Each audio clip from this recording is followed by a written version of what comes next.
नमस्कार मंडळी, मी सुदीप तुमचं स्वागत करतोय का मुलाखतीच्या व्हिडिओमध्ये। तर आज आपण आलोय मनेराजुरीच्या कोड्याचा माळा इथं आलोय।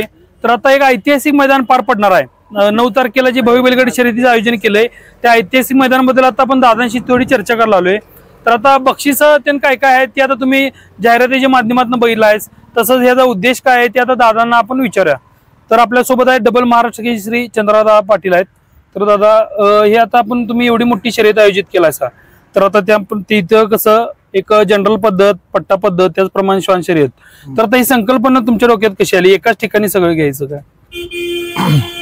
जी जनरल पद्धतीचे प्रेक्षक वर्ग जो आहे आणि पट्टा पद्धतीचा जो प्रेक्षक वर्ग आहे, ह्या दोन्ही प्रेक्षकांनी इकडच्या लोकांनी तिकडची स्पर्धा कधी बघितलेली नाही आणि तिकडच्या लोकांनी इकडची कधी स्पर्धा बघितलेली नाही। दोन्ही पण बैलगाडी क्षेत्रच आहेत, बरोबर, पण एवढा असून सुद्धा ह्या एवढ्या मोठ्या मोठ्या चालणाऱ्या स्पर्धा ह्या एकमेकाच्या प्रेक्षक वर्गाने बघितलेल्या नाहीत। त्यामुळे माझ्या डोक्यात विचार आला की ह्या दोन्ही जर एका जागी घेतल्या तर ह्या दोन्ही प्रेक्षक वर्गांना ह्या दोन्ही स्पर्धा बघायला मिळतील। म्हणजे आरत परतवाल्यांना पट्टा बघायला मिळेल, पट्टावाल्यांना आरत परत बघायला मिळेल। आणि ही म्हणजे शेवटी आमचा उद्देश, आमच्या फाउंडेशन असेल किंवा आमच्या पक्षाचा, शिवसेना पक्षाचा उद्देश एकच आहे, गोवंश संवर्धन झालं पाहिजे। ह्या मूळ उद्देश डोळ्यासमोर ठेवून आम्ही एवढ्या मोठ्या स्पर्धा आज आयोजन केलेलं आहे स्पर्धेचं। बरोबर आहे। आता तुम्ही दादा म्हणताय गोवंश संवर्धन फक्त शर्यतीमुळेच होऊ शकतो, हे परफेक्ट मत आहे। कारण कसं आहे, आता गरीब शेतकरी सोडला तर सगळ्यांनी आता यांत्रिकीकरण अवलंबलंय, ट्रॅक्टरच्या माध्यमातून किंवा अनेक काही गोष्टींच्या माध्यमातून। फक्त आता गोवंश संवर्धन व्हायसाठी शर्यत ही एकमेव पर्याय राहिलाय, जे आता तुम्ही जाणलाय आणि तुम्ही आता 2-2 फॉर्च्युनर, थार, ट्रॅक्टरची बक्षीस ठेवल्यात। तर आता पट्टा पद्धतीला आता मोटरसायकल किंवा इतर बक्षीस आहेतच, पण आपण आता ही मुलाखत जनरल पद्धतीतली आहे। तर आता आपण जनरलची थोडक्यात बक्षीस बघूया। जनरल गटाला कोणती कोणती बक्षीस असणार आहेत?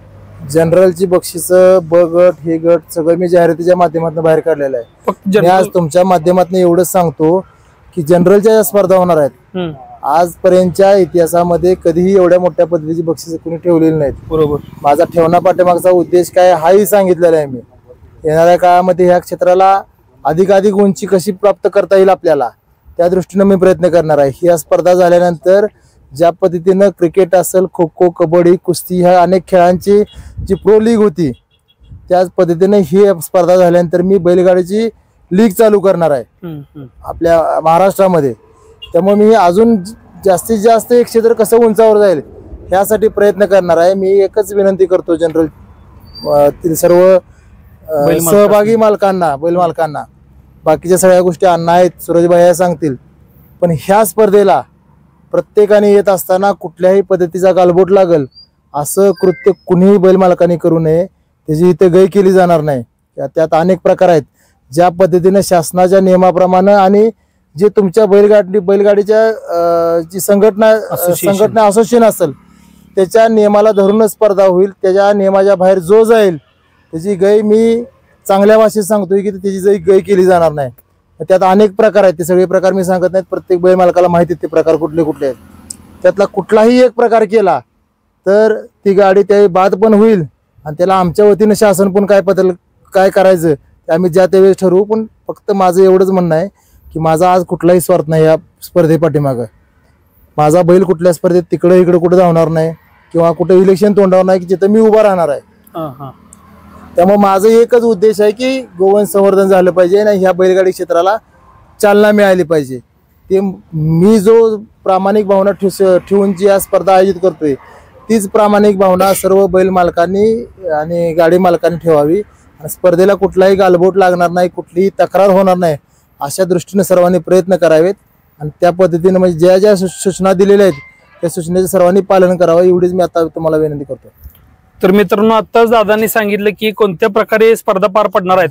तर दादांचं कष्ट त्याचप्रमाणे भरपूर पैसा या क्षेत्रामध्ये आता उभा राहायला लागलाय। अनेक चांगल्या खरेदी यामध्ये दादांच्या सहकार्य म्हणजे या मैदान ठेवल्यामुळे झाल्यात। तर आता दादांनी त्यांची छोटीशी बाईट दिलीच। तर आपल्यासोबत आता अण्णाभाऊ कोळेकर आहेत, महावीर केसरी। तर आता त्यांना आपण थोडी माहिती विचारणार आहे की नेमकं स्वरूप काय असणार आहे, की मैदान किती वाजता सुटेल, त्याचप्रमाणे पार्किंगची व्यवस्था काय असेल, तसंच इतर आता मला अनेक गाडावाल्यांचा फोन आला, वडापाव गाडा असेल, भेळ गाडा असेल, त्यांचं पण फोन आलं की ते जागा लावायला कुठं असणार आहे त्याची पण माहिती आता आपण थोडक्यात बघूया। तर अण्णाभाऊ नमस्कार। नमस्कार। आता आपण ड्रोनच्या माध्यमातून सकाळी आलेल्या सगळ्या स्टेज किंवा फाटीचं असेल किंवा जनरलचं आपण सगळं घेतलंय आता यामध्ये. मगाशी चर्चा झाली की वडापाववाल्यांचे किंवा इतर जनती काय सोय केल्या? जे आता वडापावचे किंवा बिस्लरी खाऊ गाडी येणार आहे सर्व, त्यांना आपण बुकिंग साठी 2 नंबर दिलेले आहेत. बुकिंग झाल्याशिवाय कोणताही गाडा आम्ही आतमध्ये लावून देणार नाही. त्यांना एकच विनंती आहे की सर्वांनी पहिलं बुकिंग करावं, पुन्हा आम्ही जागा त्यांची नियोजित केलेली त्या ठिकाणी आम्ही त्यांना नंबराप्रमाणे उभं करू. बरोबर. तर वडापाव जी गाडा मालक आहेत किंवा भेळ गाडा मालक आहेत त्यांनी कंपल्सरी 2 दिवस आधी रजिस्ट्रेशन करणं गरजेचं, म्हणजे कमिटीकडे नोंदणी करणे गरजेची आहे. कारण तुमची व्यवस्था लावायला कमिटीला वेळ मिळावा आणि जागा व्यवस्थित नियोजन करून तुम्हाला तिथं जागा देण्यात यावी. आणि पाण्याची पण व्यवस्था त्यानं स्वतः कमिटी करणार आहे, बिस्लरीची त्याने व्यवस्था, ती सगळं आता अनुभव आपल्याला सांगतीलच. त्यांच्यासाठी वैयक्तिक 2 आम्ही नंबर पोस्टरवर छापलेले आहेत. त्यांना जर गाडा इथे लावायचा असेल, बैलगाडी उभा करायची असेल, त्यांनी त्या 2 नंबरांशी संवाद साधायचा आहे. आणि ज्या बिस्लरीचा जो विषय आहे, ती बिस्लरी कुणी न घेऊन येता ते आमच्यातर्फे तुम्हाला दिली जाईल आणि तिथून तुम्ही पुढे कन्वर्ट करायचे आहे. बरोबर. तर आपापले जे आता बिस्लरीची बॉक्स जे वडापाव विकणारे जे असतात तिने जे घेऊन येते ते इथं घेऊन यायचं नाही आहे. बरोबर. तर स्वतः कमिटी इथं ते बिस्लरीचं बॉक्स देणार आहे. ती काही कमिटीकडून जी काही रक्कम होईल ती भरून तुम्ही ती घेऊन इथं विक्री करायची आहे. स्वतः जे काही कुठल्याही ब्रँडिंगचं बॉक्स इथं चालणार नाहीत. याची पण वडापाव गाडा मालकांनी नोंद घ्यायची आहे. तर आता पार्किंगची व्यवस्था कुठं असणार आहे इथं? काय पार्किंगची व्यवस्था पहिले मनेराजुरी पट्टा जो बैलगाडीचा होत होता त्या साईडला पार्किंगची व्यवस्था केलेली आहे. आता बोरगाव हद्दीत जे मैदान होतंय तिथं आत कुणी हायवेच्या अलीकडे गाडी आणायची नाही. त्यांना पार्किंग बोर्ड तिथं लावणार आहे, त्या साईडला पार्किंग झालं पाहिजे. बरोबर. तर आता पब्लिक भरपूर असणार आहे, कारण एक अंदाज असा आहे की 8 ते 9 लाख लोक येण्याची इथे शक्यता आहे. बरोबर. कारण मैदान पण सुट्टीच्या दिवशी आहे आणि भरपूर कसं आहे, पट्टा पद्धत वाल्यासनी जनरल बघायला मिळणार आणि जनरल वाल्यासनी पहिल्यांदाच पट्टा पद्धत बघायला मिळणार आहे. बरोबर.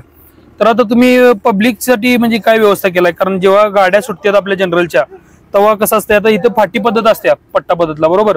त्यामुळे तिथे एक रेषेत सगळी बैल पळतात. पण जनरलला कसं होतंय, भरपूर पब्लिक असते, सगळं वाटत असते पब्लिक. मागल्या वेळी जरा थारच्या मैदानाला कसं पब्लिकमुळे काय बैलांना अडचणी आल्या पळायला, तर त्यासाठी तुम्ही काय व्यवस्था केलाय? आता प्रथमताच पहिल्यांदा दोन्ही मैदानी एका ठिकाणी होत आहेत किंवा शॉनचं सुद्धा मैदान ह्याच ठिकाणी आहे. बरोबर. आता आपण गेल्या ट्रॅक्टरचं मैदान झालं, थारचं मैदान झालं, त्यावेळी 1000 फूट आपण गॅलरी केली ती बसायसाठी लोकांसाठी. आता आपण तीच 1000 फूट न करता 2500 फूट गॅलरी बसायची सोय केलेली आहे. एक्स्ट्रा जास्त 1500 फूट केलेली आहे. दोन्ही बाजूस बॅरिकेड राहणार आहे. बरोबर. व आता गेल्या टायमिंगला कलरला थोडी गर्दी जास्त झाली, गाड्या एकमेकाला धडकल्या. आता त्या न होता आम्ही त्या ठिकाणी 2 टावर उभा करू आणि त्या दोन्ही टावरला एडा मारूनच गाडी गेल्यामुळे की ते आमने सामने येणार नाहीत, आम्ही मोठी काळजी घेतलेली आहे. वळायला आम्ही चंद्र आकाराचं बॅरिकेड लावणार आहे. त्या बॅरिकेडच्या आत शक्यतो करून पब्लिकने कुणी येऊ नये. बरोबर. तर मित्रांनो कसं आहे, अनेक चांगल्या चांगल्या गाड्यांचा खोळंबा फक्त पब्लिकच्या चुकीमुळे होत असते. तर वळायच्या ठिकाणी म्हणा किंवा होईच्या ठिकाणी म्हणा, तर पब्लिक जेवढं येईल तेवढं तुमची आवडती बैल नंबर व्हायची शक्यता कमी होत्या. बैलांना दुखापत होते, त्या मालक खर्चात पडतात. तर असं काय करू नका. पूर्णपणे आपली स्वतःची काळजी घेऊन, आपल्या सोबत आलेल्या व्यक्तीची काळजी घेऊनच हे मैदान बघा, एका ठिकाणी सुरक्षित राहून. तसंच कमिटीने कलरच्या ठिकाणी चंद्रकार आकाराचं जे आपलं यू टाईप बॅरिगेटिंग करणार आहेत, तर ते बॅरिगेटिंगच्या आत राहूनच शर्यत बघायची आहे. जर का बॅरिगेटिंगच्या आतल्या साईडला आलं, जिथं बैल वळणार आहे तिथं आलं, तर कमिटी तिथं कारवाई करेल. कारण कमिटीची स्वयंसेवक तिथं असणारच आहेत, काठी घेऊन किंवा काय असेल ते तिथं असणारच आहेत. तर मित्रांनो, आता तुम्हाला थोडक्यात कळालं असेल की पार्किंगची व्यवस्था, परत बरं आता सगळ्यात महत्वाचं राहिलं की मैदान किती वाजता सुटणार आहे, गट कुठलं कुठलं किती वाजता सुटणार? मैदान सकाळी बरोबर 10 वाजता आदत गाडी सोडण्यात येईल पहिली. पट्टा पद्धत गाड्या जास्त नोंद असल्यामुळे ते सकाळी लवकर 7, 7:30, 8च्या ह्या आसपास सुटणार आहेत. बरोबर. आपला आदत गट एक 10च्या आसपास सोडण्यात येईल. आणि तसं जनरल गटाचं टायमिंग एकनाथ शिंदे साहेबांचं टायमिंग 3 असल्यामुळं जनरल गट हा 3 वाजता सोडण्यात येईल. जरी बगट जर राहिला असला तर पहिला जनरल गट आम्ही 3 वाजता सोडू, त्यानंतर बगट सोडू. बरोबर. तर शिंदे साहेबांच्या उपस्थितीमध्ये जनरल गट सुटणार आहे, त्यामुळे शिंदे साहेबांची वेळ ही 3 वाजताची आहे. साहेब इथे 3 वाजता बरोबर 2:30-3 वाजता इथे साहेब येणार आहेत. तर त्यांच्या उपस्थितीत जनरल गट सुटणार आहे. त्यामुळं समजा एखादा गट जरी राहिला मागं, गट जास्त झाले ब गटाला दुसऱ्या चौशाला आणि ते वेळात होत नसेल तर ब गट नंतर ठेवण्यात येईल, पण 3 वाजता हे जनरल गट 100% सुटणार आहे कसल्याही परिस्थितीत. त्यामुळे ही पण प्रेक्षकांनी नोंद घ्या आणि वेळेत हजर व्हा. आणि विशेष करून जनरल वाल्यांना सूचना आहे, गेल्या टायमिंगला जनरल गट 5 वाजता उभा केला, त्या टायमिंगला डॉक्टरांचं चेकअप हे 3च बैलांचं झालं. बाकीच्या इतरही कोणत्याही बैलाचं त्यांनी चेकअप केलं नव्हतं. असं नाही की बाबा तुमचा जनरलचा बैल आहे तुम्ही चेकअप नाही केलं तर चालते. गेल्या वर्षी ह्या चुकीमुळं 5 ला गट उभा केला, ते पण 5:45 गट सोडण्यात आला. पुन्हा बैल सर्व चेकिंग झाली डॉक्टरांच्या मार्फत. असं न होता प्रत्येकानं आपल्या जबाबदारीने 3 ला जनरल सुटायचं आहे किंवा सगळ्या आदत ब गट ह्या सगळ्यांनी कागदपत्र तुम्हाला आता सगळ्या मैदानाला जाताय माहिती आहे, ती टायमात घेऊन येऊन त्यांच्याकडे बैल हा चेकअप करूनच तुम्ही उभा करा. आता गेल्या टायमिंगला तसं झालं, आपण औंधा तसं होता कामा नाही, तुमची वाट बघितली जाणार नाही, गाड्या ही टायमात सुटणार. तेच की. आणि कसं आहे आता शिंदे साहेबांचं एक ठरलेलं टायमिंग आहे 3 म्हणजे 3 ला ती सुटणार. त्यामुळं त्यावेळी जे उपस्थित राहतील ज्यांचं चेकिंग झालेलं असेल तीच गाडी पुढं सुटणार जनरलला. त्यामुळे वेळेत येऊन सहकार्य करा जनरल मालकांनी पण, आणि आपापल्या बैलांचं पट्ट्यावर आल्या पहिला सगळ्यात पहिला चेकिंग करून घ्या, जेणेकरून पुढं काय वेळ व्हायला लागो. आणि आता हे आपलं गाड्या किती नोंद आहेत काय अंदाजे? गाड्या 13 नोंद आहेत. 13. तर मित्रांनो जनरलला 13 गाड्या नोंद आहेत. तर यायला विसरू नका. दिनांक 9/11/2025 रोजी सकाळी 10 वाजता आदत गट सुटायला चालू होईल. आपापली पार्किंग बिर्किंग आपापल्या जबाबदारीवर करा.